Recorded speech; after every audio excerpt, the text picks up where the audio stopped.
Welcome back to the Deep Dive. You know the drill. We take source material, could be anything really, and we try to pull out the key insights for you. And today, well, our source is extremely focused, very precise. We've got excerpts from ISO 4501 Occupational Health and Safety Standard, but the actual content we're working with, it's simply the title, Actual ISO 4501 Occupational Health and Safety. Okay, so just the title, that's our starting point. Let's really unpack this. What can we actually figure out? What can we infer just from knowing this standard exists and has this very specific name? What's the story here? Well, it's interesting, isn't it? Because the clarity is kind of striking. The title itself is the first nugget, really. It tells you exactly what it's about. Occupational health and safety. There's no mystery there. But, you know, the real insight isn't just the what that's obvious. It's the implication, the fact that this exists as an international standard. What did that signal? Right, that directness is definitely noticeable. And for listeners who might know a bit about these things, that ISO part jumps out immediately. International Organization for Standardization. So this isn't like just a friendly suggestion. It's a formal, numbered, global standard. Yeah. That tells you something significant right away, doesn't it? It speaks to a certain level of authority and consensus. Exactly. It signals a globally recognized benchmark. But what does it tell us about how we think about workplace safety now? I mean, for something like this to become a formal standard globally, not just, a good idea, what problems is this aiming to tackle on that international level? That's a great question, because for anyone working in, complex environments, seeing ISO 45001 isn't just reading a title, it's like seeing a signpost.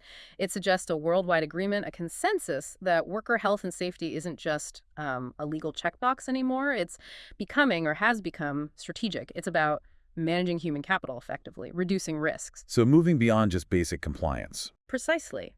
It implies a need for a proper, harmonized management system, something structured, to protect people, yes, but also to improve efficiency, limit liability, and fundamentally save lives. It elevates the whole conversation. Okay, so the clarity of the name is our starting point, our first nugget. But let's push that further. What's the deeper meaning for, say, businesses or for workers? That an international body felt the need to standardize this specific area? Well, the fact that it's ISO, that it has a specific number 45001 and covers occupational health and safety, even without reading a single clause of the standard itself, that tells you quite a bit about its intent. It points to a structured approach, one that's been agreed upon internationally. ISO standards bring experts together from all over the world. Meaning it's designed to work anywhere. That's the goal, yes. Universal application, promoting consistency whether you're in Berlin or Bangkok, which is huge for multinational companies, obviously. Ah, right. Consistency across borders. That makes sense. It really signifies this global commitment to managing risk better, aiming for operational excellence, but doing it through safety. It's framing safety as part of good business. Okay, so this powerful, concise piece of information, just the title, it kind of unlocks several layers, doesn't it? There's the drive for global consistency you mentioned. There's the angle of risk management and compliance, especially for big international players.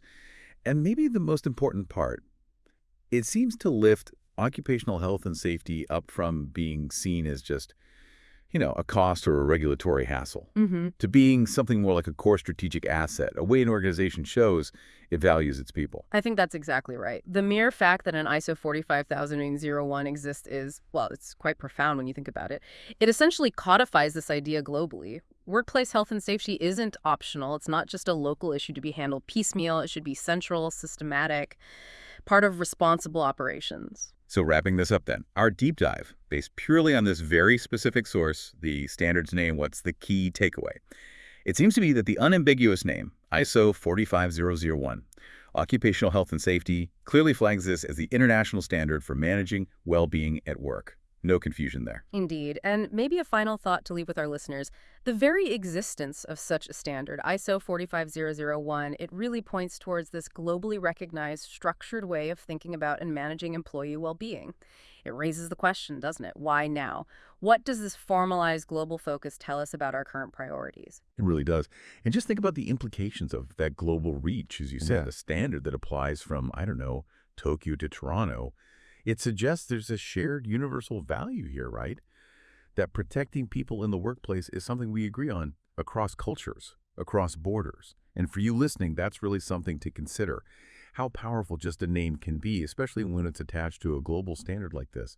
tells you so much more than just a definition. It's about what its presence signifies, how we're evolving our approach to keeping people safe and healthy at work, everywhere. Something to chew on.